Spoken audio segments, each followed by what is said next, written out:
Hi everybody. Some of you know who I am. For those of you that don't, my name is Steve Ames and I am the author of Only Broken Seeds Grow. We just launched it here a few weeks ago. I have a very special guest with me today. I'm going around the country interviewing people who've read my book, and I'm going to pick on this guy. His name is Bill Pearce. He happens to be my CPA. He read the book all the way through a long time ago. He's read a few other books since then. But I said, well, let's just focus on one book maybe and make a general comment, or one story. Make a general comment about the book if you can, Bill, and maybe we'll pick on one of the stories that maybe sticks with you. And so can we tell us who you are? As Steve said, I'm Bill Pearce. All right, give me a second chance to add a little more to that. And okay. So just in a general way, Bill, can you just offer up maybe just a comment about the book and how you see it, or what you got out of it? Sure. It's a real fun book to read because the stories are short. It's an easy read. It's enjoyable. It combines a great sense of humor in what many people would view as kind of a sad story of a childhood in extreme poverty and not the greatest family environment. But what it did for me personally is I grew up in somewhat of a similar way, so a lot of those stories really came home. I was able to identify some of my childhood within a lot of those stories, so that made it a lot of fun and enjoyable to read. You grew up in a fairly big family and not many resources. Correct. Same way.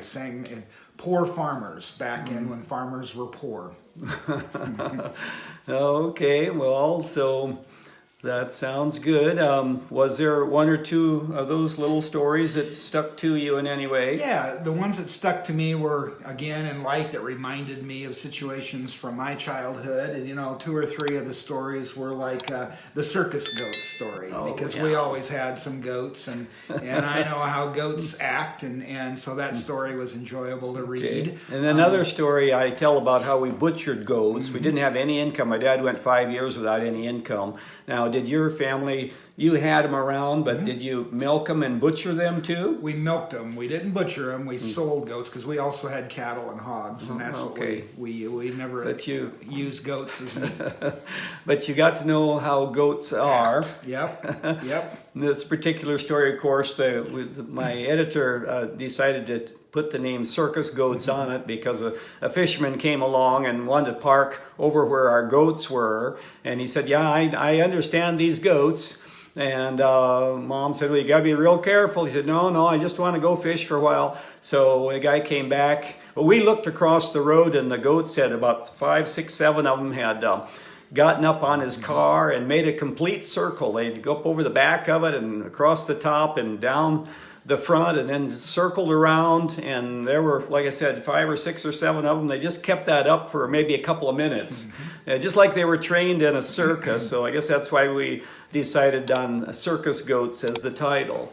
But that's kind of hilarious, that story. Yep, it's kind of a fun story. Yeah. And then I enjoyed the story Fingers in the Ringer. Oh yeah. Because I actually had that experience. I remember when I was 8 or 9 that I was helping my grandmother do laundry in one of those old-fashioned ringers, and my fingers went right through. And I can remember for 2 days being in pain. Didn't break them or anything, and they were fine in the end, but they were black and blue, and they hurt. Yeah, you remember my dad had some makeshift carpenters over to help him build a garage out of used lumber, and they brought their wives, and the 3 wives and my mom formed a semicircle, and I'm standing there as a little boy hanging on to Mom's pant leg. I don't know if you remember the details of this story. And instead of talking about what little Johnny did in school, or the Russians, or the weather, or rapes or murders or whatever, they immediately start holding up their fingers. Now this finger got smashed,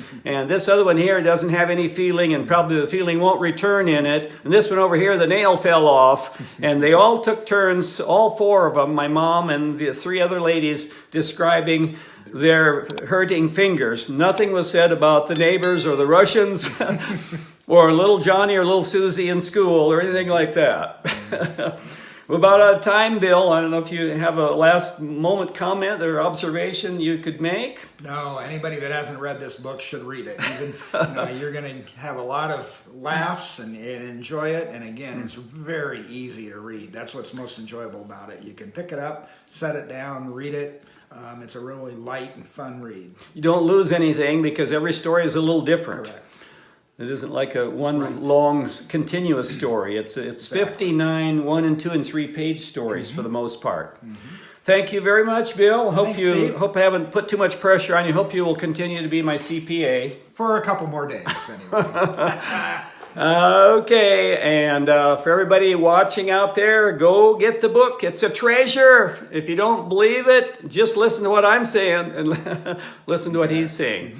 And Only Broken Seeds Grow. And I'm on the web, and I'm on YouTube, and I'm all over the place. But it's not very expensive, and you will enjoy it. Till the next time, everybody, take good care.